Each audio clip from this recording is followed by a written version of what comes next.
तो दोस्तों आज हो गया 24 सितंबर 2020। बिहार समेत देश दुनिया की बड़ी और ताज़ा समाचार लेके आए सिर्फ आपके लिए। चलिए फटाफट खबर शुरू करते हैं। उससे पहले अगर चैनल को अब तक सब्सक्राइब ना किया हो तो फटाफट चैनल को सब्सक्राइब कर दे, लाइक कर दे, शेयर कर दे, ताकि आप हर रोज देश दुनिया की बड़ी और ताज़ा समाचार देख सके। चलिए शुरू करते हैं आज की पहली बड़ी खबर।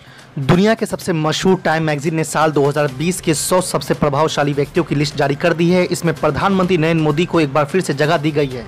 आपको बता दें कि अमेरिका के राष्ट्रपति डोनाल्ड ट्रंप, चीन के राष्ट्रपति शी जिनपिंग के अलावा पीएम मोदी उन 2 दर्जन नेताओं में शामिल है जिन्हें इस लिस्ट में शामिल किया गया है। आपको बता दें कि टाइम मैगजीन की ओर से हर साल ये लिस्ट जारी की जाती है, जिसमें अलग अलग क्षेत्रों में काम करते हुए दुनिया को प्रभावित करने वाले लोगों को शामिल किया जाता है। पीएम मोदी इस लिस्ट में इकलौते भारतीय नेता है। इस लिस्ट में बॉलीवुड स्टार आयुष्मान खुराना को भी जगह दी गई है। साथ ही आपको बता दें कि शाहीन बाग में प्रदर्शनों को लेकर चर्चा में आई 82 साल की बिल्किस, जिन्हें लोग दादी भी बुलाते हैं, उनको भी टाइम मैगजीन ने 100 प्रभावशाली लोगों में शामिल किया है। आज की दूसरी बड़ी खबर, सीपीआईएम की अगुवाई वाली केरल सरकार ने 3 दिन पहले संसद में पास किए गए कृषि विधेयकों के खिलाफ सुप्रीम कोर्ट का दरवाजा खटखटाने का फैसला किया है। केरल सरकार ने बुधवार को यह फैसला लेते हुए कहा है कि मोदी सरकार की ओर से पास कराए गए विधेयक संघीय ढांचे का उल्लंघन करते हैं, क्योंकि कृषि समावर्ती सूची में आता है। आपको बता दें कि इससे पहले राज्य के कृषि मंत्री वीसी सुनील कुमार ने कानूनी राय ली थी और उन्हें सलाह दी गई थी कि इन बिलों को सुप्रीम कोर्ट में चुनौती दी जा सकती है। राज्य कैबिनेट ने बुधवार को इस मुद्दे पर विस्तार से चर्चा की और कहा गया है कि केंद्र सरकार का फैसला राज्य की शक्तियों में दखल है और ये संघीय ढांचे के खिलाफ है। आपको बता दें कि कोरोना संक्रमित होने की वजह से ऑनलाइन कैबिनेट की बैठक में शामिल हुए कुमार ने कहा है कि कृषि संविधान की 7वीं अनुसूची में है। इन विधेयकों को लाने से पहले एक भी राज्य से संपर्क नहीं किया गया। किसान संगठनों को भी अंधेरे में रखा गया। हम मानते हैं कि ये कानून केवल बड़े उद्योगपतियों को फायदा पहुंचाएंगे।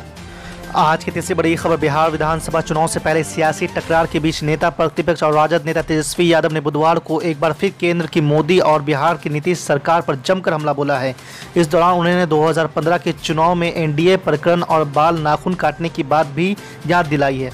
आपको बता दें कि प्रेस कॉन्फ्रेंस में तेजस्वी यादव ने कहा है कि जितने भी गैर बिहारी वो अभी बिहार कर रहे हैं, चुनाव का समय है तो बिहार की बात करेंगे, लेकिन आज तक बिहार को विशेष राज्य दर्जा नहीं दिला पाए। उन्होंने कहा है कि किसी से ये छिपा है कि 2015 में बाल और नाखून क्यों कटवाया गया था। जिस व्यक्ति ने 2010 में थाली खींच ली थी वही आज पोस्टर लगवा रहे हैं। यह सरकारी पैसे का दुरुपयोग है। यह भी बता देना चाहिए कि पोस्टर में एनडीए पर सवाल उठाया गया था। जांच रिपोर्ट का क्या हुआ? डीएनए ठीक है ना? आपको बता दें कि इससे पहले तेजस्वी यादव ने मंगलवार को एनडीए की मोदी सरकार पर ट्वीट के जरिए हमला करते हुए कहा है कि सरकार ने अन्नदाताओं को अपने फंडदाताओं की कठपुतली बना दिया है।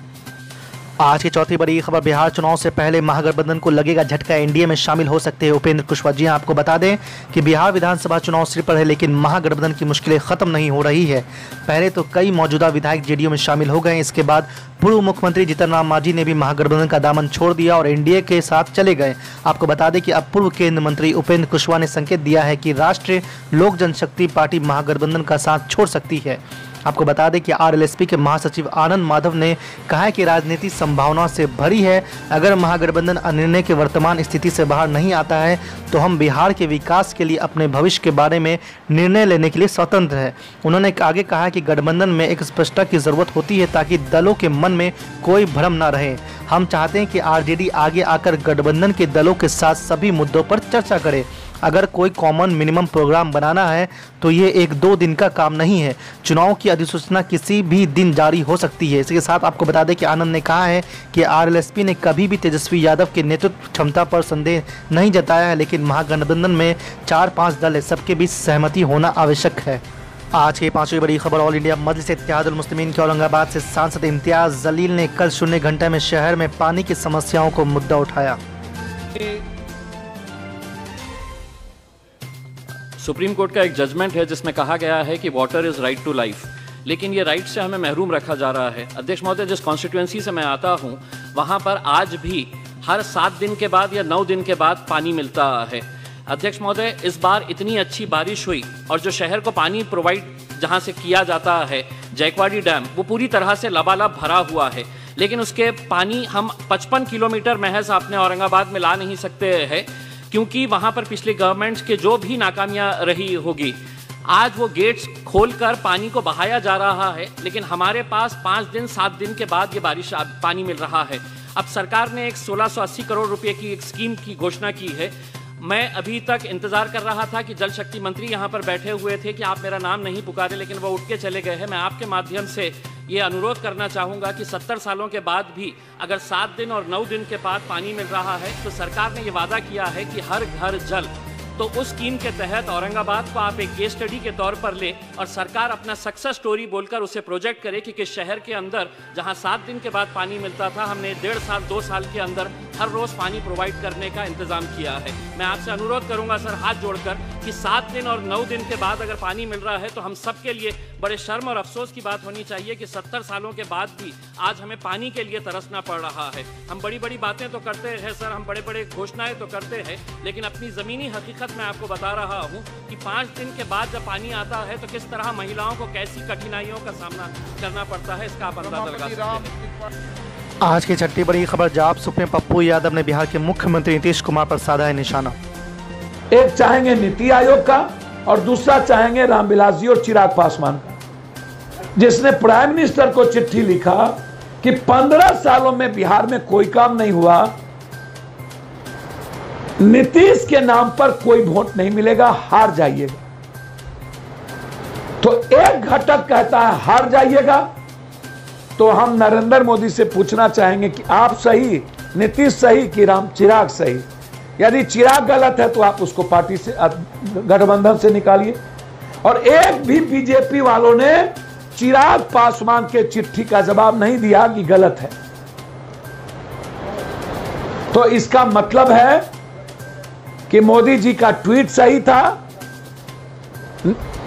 और नीतीश कुमार का जो कल सर्वे आया है, देखे हैं आप बीजेपी का सर्वे, बड़ी कृपा होगी आप लोग देख लिया कीजिए। ये सर्वे है बीजेपी का, अमर उजाला, आंतरिक सर्वे बढ़ाई भाजपा की बेचैनी, सीएम नीतीश कुमार की लोकप्रियता दुनिया में सबसे कम। ये अमर उजाला का है।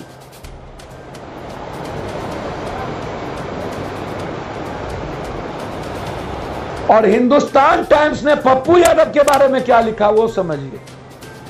और फ्रांस के एक पेपर ने क्या लिखा है, इंडिया में सबसे बड़ा गेम चेंजर इन बिहार।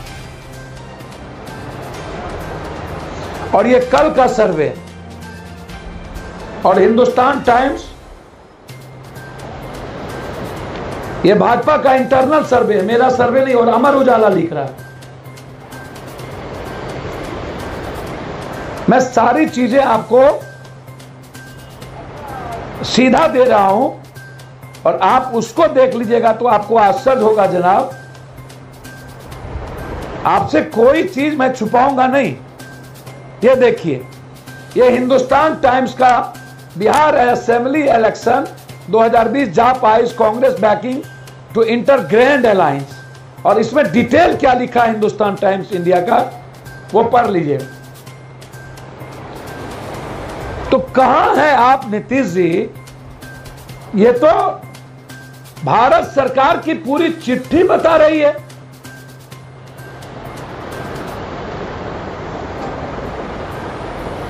और नीतीश कुमार को अंतिम में मैं बोल रहा हूं, सहारा किसका लेना पड़ रहा है? ऐश्वर्या का, राम लखन सिंह के पोता का, सुशांत का, रघुवंश सिंह का, और ये एक उपसभापति जो है हरिवंश।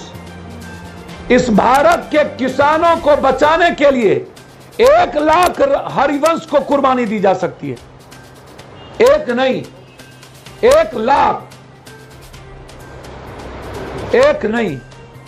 ये आरसीपी आई बिना पेंदी का लोटा, ये कौन मंत्री है? Law minister. कोई काम नहीं आया। ब्रह्म बाबा जैसी गाली देने वाला नीतीश, कभी रघुवंश बाबू का सहारा, सुशांत की बात नहीं करने वाला जदयू, सुशांत का सहारा, और कभी हरवंश का सहारा, जिसने दुनिया के सबसे बड़ा महापाप किया कि वॉइस आवाज पर वोटिंग करवा दिया। वर्ल्ड के इतिहास में आज तक इतनी बड़ी घटना नहीं घटी। एक भी आदमी यदि बंटवारे की बात करता है वोटिंग की, वो वोटिंग होता है। पूरा देश का विपक्ष एक था, इवन वाईएसआर से लेकर के सब, और सरकार गिर जाती। हरबंश, इस हरबंश ने महापाप किया है।